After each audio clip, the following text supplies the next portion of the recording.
So we're going to cover the Obama story and how he's getting completely destroyed, like everywhere. Here we go. The audacity of Obama on Libya. And here is Nico House. So some idiot journalist woke up in the morning, decided to take a sip of coffee, and thought to himself, it seems like a good day to tell a lie about what happened in Libya. So this columnist for the Washington Post had the audacity to say that the catastrophe in Libya was everyone's fault. And I'm here to tell you, he's full of shit. Like porta potty fixed right in between the taco truck and the coffee stand at Coachella levels of full of shit. First of all, the ongoing catastrophe in Libya is happening solely because of the U.S. NATO working to assassinate this man, the former leader of Libya, Muammar Gaddafi. In 2011, the U.S. and NATO powers decided to kill Gaddafi because they claimed that he was bombing his own people and what let them decide their own destiny, which of course, once again, is a lie. Let's start with the Gold Dinar Initiative.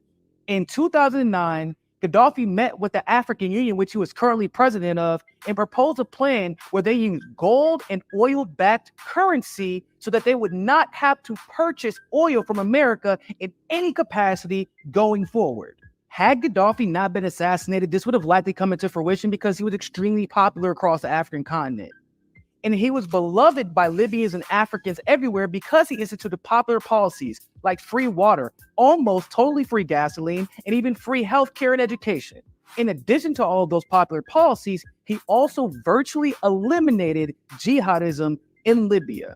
Through the release of Hillary Clinton's emails, we found out that the US and NATO figure out about the plan for the Gold Dinar and decide to do something about it. Coincidentally, once the US discovered this plan, rebels from Chad, a country that was mostly controlled by NATO, and the country bordering Libya, end up wreaking havoc in Libya, and of course Gaddafi was forced to defend his country. And that was the excuse NATO needed to claim that Gaddafi was bombing his own people, as they then proceeded to bomb Libya for 8 straight months. And NATO said that they had to bomb Libya and assassinate Gaddafi because it was a humanitarian crisis.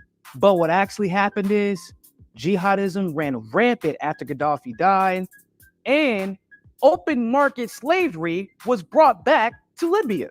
And the US, France, NATO, and everyone involved in the assassination of Gaddafi have had zero to say about it. So no, the Libya disaster wasn't everyone's fault. It was the fault of the same people who caused most of the problems in socioeconomic disasters around the world. The capitalists.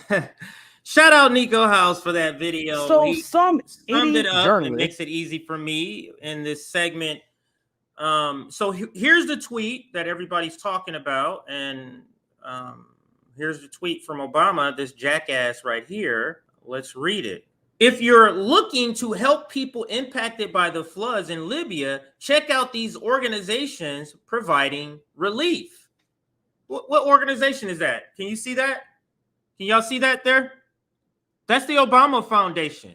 Emergency and relief workers are on the ground providing urgent aid in the aftermath of the catastrophic flash floods in northeast Libya. The toll of this natural disaster is unimaginable and support is desperately needed. It is a charity run by Libyan young people living in Britain. Really? You fucking jackass, man. So he gets dragged. Like dragged. I mean, it's pretty bad. We'll read just a little bit of them, not all of them, because it's way too many. I'm glad Ben Norton is the one who pops up first, because he has one of the better responses, and then we'll get out of here. Maybe I'll just read this one because his response is so good. As U.S. President, Obama oversaw the neo-colonial 2011 NATO war that destroyed Libya's state, killing independent leader Muammar Gaddafi, who led a revolution against a Western puppet monarchy. NATO brought slavery back to Libya. Nobel Peace Prize laureate Obama left out that part. And here is some receipts here. Step down, Obama tells Gaddafi. The U.S. has ramped up pressure on Libya's Gaddafi aid, as President Obama Thursday told him to quit. He said the U.S. was considering every option and didn't rule out the possibility of military intervention. Obama approves airstrike against Libya March 19th. That's political. Obama defends military intervention in Libya. U.S. president says war will be better off with Gaddafi out of power, but removing him by force would be a mistake. Execution, torture, and slave markets persist in Libya. And Obama says this: you fucking jackass.